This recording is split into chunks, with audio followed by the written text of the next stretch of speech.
السلام علیکم ورحمۃ اللہ وبرکاتہ۔ دوستو، آج 7ویں مجلس میں ہم رسول اللہ کا مبارک تذکرہ کریں گے۔ ہم یہ سمجھنے اور جاننے کی کوشش کریں گے کہ ہمارے نبی نے دین اسلام کو پھیلانے کے لیے کتنا صبر کیا، کتنے مشکلات اور کتنے حالات اٹھائے۔ دوستو، مکے میں ایک طرف ہمارے نبی اور صحابہ دین کی محنت کر رہے تھے، تو دوسری طرف دشمنان اسلام لوگوں کو اسلام سے روک رہے تھے۔ حق کی آواز لگانے والوں پر صبح اور شام دن رات ظلم کیا جاتا تھا۔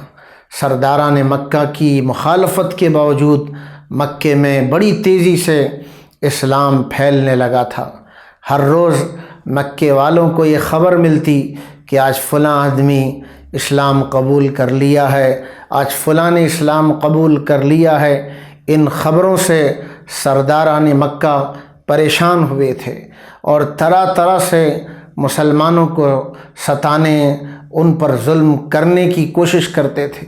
اس وقت رسول اللہ صلی اللہ علیہ وسلم نے اپنے ساتھیوں سے کہا کہ تم پر مکے میں ظلم ہو رہا ہے، تم مکہ چھوڑ کر کسی دوسرے مقام پر چلے جاؤ۔ لوگوں نے پوچھا، یا رسول اللہ کہاں جائیں؟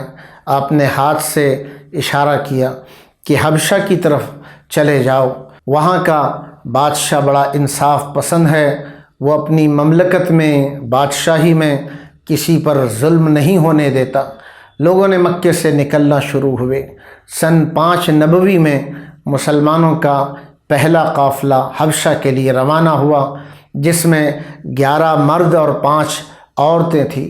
یہ لوگ چھپ کر کے خاموشی کے ساتھ مکے سے نکلے اور جدہ کے ساحل پر پہنچے۔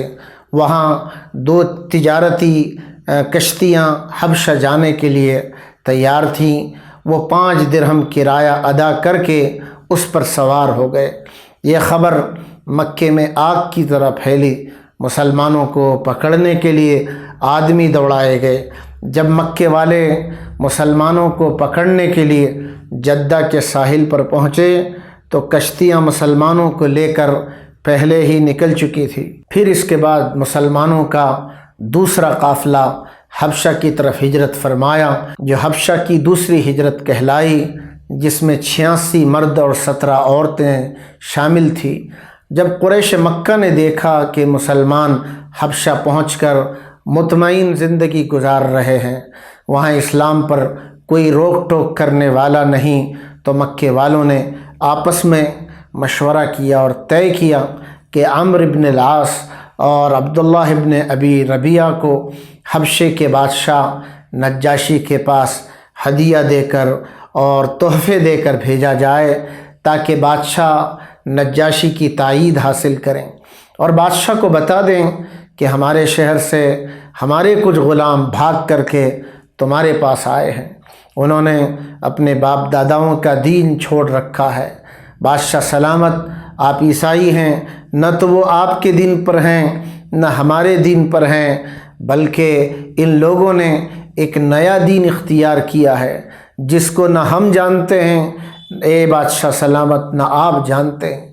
ہماری قوم آپ کے پاس ہمیں اس لیے بھیجی ہے کہ آپ ان لوگوں کو ہمارے حوالے کر دیجئے۔ مکے سے آئے ہوئے لوگ چاہتے تھے کہ بادشاہ نجاشی مسلمانوں سے بات کیے بغیر مسلمانوں کو ان کے حوالے کر دیں۔ بادشاہ کے سامنے جب یہ بات آئی تو بادشاہ نجاشی کو بڑا غصہ آیا۔ اس نے فیصلہ سنایا، میں مسلمانوں سے بات کیے بغیر کوئی فیصلہ نہیں کر سکتا۔ بادشاہ نے اپنے ایک آدمی کو حکم دیا کہ وہ مسلمانوں کو لے کر دربار میں آ جائے۔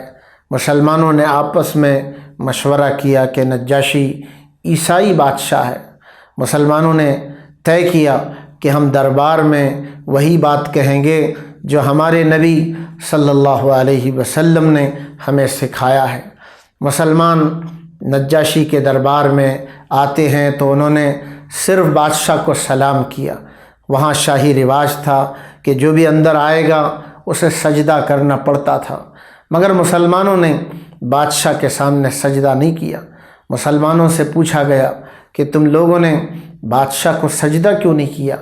جعفر ابن ابی طالب نے مسلمانوں کی نمائندگی کرتے ہوئے کہا، ہم ایک اللہ کے سوا کسی کو سجدہ نہیں کرتے، ہمارے رسول نے ہم کو یہی سکھایا اور بتایا ہے۔ نجاشی نے پوچھا، عیسائیت اور بت پرستی کے علاوہ تم نے کون سا دین اختیار کیا ہے؟ جعفر ابن ابی طالب نے بادشاہ کے سامنے اسلام کی صاف صاف باتیں رکھی۔ اے بادشاہ وقت، ہم لوگ شرک کیا کرتے تھے، بتوں کو پوجتے تھے، مردار کھاتے تھے، پڑوسیوں سے برا سلوک کرتے تھے، ہم حرام کو حلال کیے ہوئے تھے، ہم ایک دوسرے کا قتل کرتے تھے۔ پھر اللہ تعالیٰ نے ہم پر رحم فرمایا، اس اللہ نے ہمارے پاس ایک آدمی کو نبی بنا کر بھیجا، ہم اس کی سچائی اور اس کی امانت داری کو اچھی طرح جانتے تھے۔ انہوں نے ہمیں بتایا کہ ہم رشتہ داروں کے ساتھ صلہ رحمی کریں، پڑوسیوں کی مدد کریں، سچ بات بولیں اور امانت داری کے ساتھ زندگی گزاریں، جھوٹ سے پرہیز کریں، یتیم کا مال نہ کھائیں۔ اس نبی صلی اللہ علیہ وسلم نے ہمیں یہ بھی حکم دیا کہ ہم ایک اللہ کی عبادت کریں، ایک اللہ کے سامنے سجدہ کریں، اس کی ذات میں کسی کو شریک نہ ٹھہرائیں، اسی اللہ کے لیے روزہ رکھیں، اسی کے لیے زکوٰۃ دیں۔ اس رسول کی ہم نے بات مانی، اس کی ہم نے اتباع کی اور پیروی کی۔ ان باتوں پر ہماری قوم ہم سے ناراض ہو گئی، ہم کو ستانا شروع کیا، ہمارے ساتھ ظلم و زیادتی شروع کر دی۔ انہوں نے چاہا کہ ہم دوبارہ اپنے باپ دادا کے دین پر چلے آئیں۔ جب انہوں نے ظلم پر ظلم کیا اور ظلم کر کے مکے کی زمین ہم پر تنگ کر دی، ہم نے اپنا وطن چھوڑ کر آپ کے ملک میں اس امید پر آئے کہ آپ کے ملک میں ہمارے ساتھ ظلم نہیں کیا جائے گا۔ حضرت جعفر کی اس گفتگو سے بادشاہ متاثر ہوا، اس نے فیصلہ سنایا کہ تمہارے پیغمبر اللہ کی طرف سے جو کلام لائے ہیں اس کا کوئی حصہ پڑھ کر مجھے سناؤ۔ حضرت جعفر رضی اللہ عنہ نے سورہ مریم کی ابتدائی 2 رکوع پڑھ کر سنایا۔ یہ رکوع حضرت عیسیٰ علیہ السلام کے بارے میں تھے۔ قرآن کی ان آیتوں کو سن کر نجاشی کی آنکھوں سے آنسو نکل آئے، حتیٰ کہ روتے روتے اس کی داڑھی تر ہو گئی۔ اس کے بعد نجاشی نے کہا، یہ کلام اور وہ کلام جو مسیح علیہ السلام لے کر آئے ہیں دونوں ایک ہی سرچشمے سے نکلے ہیں۔ اس کے بعد نجاشی نے قریش کے وفد سے کہا، تم لوگ واپس چلے جاؤ، میں ان لوگوں کو ہرگز تمہارے سپرد اور حوالے نہیں کروں گا۔ مکے کے اس وفد نے ابھی بھی ہار نہیں مانی۔ اگلے روز وہ دوبارہ نجاشی کو ابھارنے کے لیے، اکسانے کے لیے دربار میں گئے اور بادشاہ کو ابھارا کہ یہ لوگ حضرت عیسیٰ علیہ السلام کے بارے میں بہت سخت بات کہتے ہیں، آپ ان کو بلا کر پوچھ سکتے ہیں۔ نجاشی نے دوبارہ مسلمانوں کو بلایا اور پوچھا کہ تم لوگ حضرت عیسیٰ علیہ السلام کے بارے میں کیا کہتے ہو؟ حضرت جعفر نے جواب دیا، ہم وہی کہتے ہیں جو ہمارے نبی صلی اللہ علیہ وسلم نے ہم کو حضرت عیسیٰ علیہ السلام کے بارے میں بتایا ہے۔ حضرت عیسیٰ علیہ السلام اللہ کے بندے اور اس کے رسول تھے، وہ خدا کی روح اور اس کا کلمہ تھے۔ نجاشی نے زمین سے ایک تنکا اٹھایا اور کہا، خدا کی قسم تم نے جو کچھ کہا حضرت عیسیٰ علیہ السلام اس ایک تنکے سے زیادہ کچھ نہیں تھے۔ اور نجاشی نے حکم جاری کر دیا کہ تم امن سے رہو، شانتی سے ہمارے ملک میں رہو، سونے کے پہاڑ بھی لے کر وہ مجھ کو آئیں، میں تمہیں کبھی حوالے نہیں کروں گا۔ پھر بادشاہ نجاشی نے حکم جاری کر دیا کہ قریش کے تمام تحفے اور آئے ہوئے ہدیے واپس کر دیے جائیں۔ آج سیرت رسول کا اتنا حصہ سمجھنے کے لیے کافی ہے۔ 8ویں مجلس میں ہم شیب ابی طالب کے حالات سمجھیں گے۔